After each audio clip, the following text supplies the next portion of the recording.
Dear viewers, Assalamu alaikum wa rahmatullahi wa barakatuh. Today we are going to talk about the CAB, that is the Citizenship Amendment Bill, and the Islamic perspective related to that. This CAB, that is the Citizenship Amendment Bill, has now become an act. So basically this bill, it goes against the Article 14 of Indian Constitution, which talks about equality before law or equal protection of law. So this goes against Article 14 of Indian Constitution, that is the equality before law, that you cannot discriminate on basis of religion, region or caste. So the Islamic perspective related to that, which I am going to talk about now, is that Islam has this concept. The Quran says that innal arda lillah, that this whole earth belongs to God. It belongs to God, the whole earth. Innal arda lillah, which says in Surah Araf, Surah number 7, ayat number 128, that innal arda lillah, that the earth belongs to Allah, earth belongs to God. So this is the Islamic concept is this, that each human has this basic right that he can migrate and settle in any part of the world. That is a basic human right which has been existing since ancient time. But in today's times we see that the perspective has changed a lot, and there are set of laws with related to citizenship, and one is not free to just go directly travel through the earth and settle to some new place or to a new country or to a new region. He cannot do like that. But there are different countries in the world which has their own set of laws which dictates about the citizenship, how a person can become the citizen or will be called as a citizen of the country. So but the basic human right should have been that a person should have been able to migrate from any part of the world and should have been able to settle in any part of the world, and that is his or her wish accordingly. So that is a basic human right. So but regarding the people who are persecuted in different region of the world, anywhere, it can be anywhere.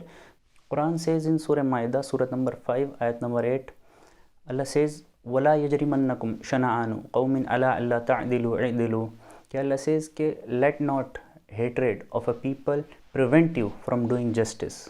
So a person or a country or whatever, they should be just, that they should not differentiate with regards to the religion, region, with regards to justice.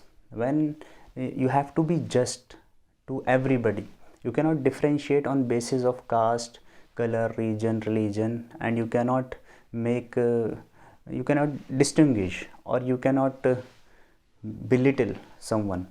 So you have to be just and you cannot discriminate. So wala yajrimannakum shana'anu qawmin ala alla ta'dilu i'dilu, that you have to be just. So you cannot differentiate people with regards to religion, region and caste, color or whatever. So you should not discriminate, or you should not hate people or make discriminatory laws which is like injustice to them.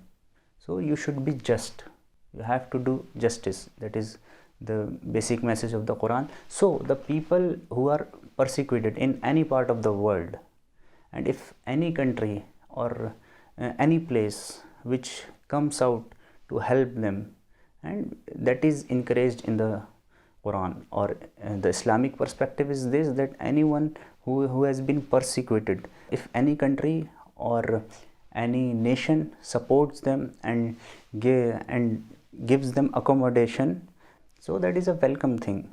But you cannot differentiate on basis of caste, color, religion like that. So you cannot have a different eye to look upon people. So anyone who has been persecuted or some injustice has been done to them, if somebody supports them, any nation, any country, so they must be supported. So that is the Islamic perspective, that wala yajrimannakum shana'anu qawmin ala alla ta'dilu i'dilu, okay, that the hatred of a people should not prevent you from doing justice. So one should be just. Further, Quran says in Surah Nisa, Surah number 4, ayat number 58, Allah says, وَإِذَا حَكَمْتُمْ بَيْنَ النَّاسِ أَن تَحْكُمُوا بِالْعَدْلِ, that when you judge between people, be just. So you have to be just, you have to do justice. You cannot discriminate between people. Further, the Quran says, which is about the equality of life of everybody. That is, the Quran says in Surah Ma'idah, Surah number 5, ayat number 32, Allah says, Man qatala nafsan bi ghayri nafsin aw fasadin fil ardi faka'annama qatlan nas jami'a. So if anybody kills a soul or a human being, except it is for murder or for causing corruption in the land, it is like he has killed whole of humanity or whole of mankind. Further, Quran says, وَمَنْ أَحْيَاهَا فَكَأَنَّمَا أَحْيَا النَّاسَ جَمِيعًا, and if he saves a human being or a soul, it is like he has saved everybody. So equality and justice talked about in the Quran and Islam has also been safeguarded in the Constitution also. So that is the thing to be remembered. So the main thing is that we should not discriminate between people. That is the message of the Quran. You should not belittle anyone, and you should not discriminate based on caste, region, color, sex, or whatever. وَمَا عَلَيْنَا إِلَّا الْبَلَاغُ.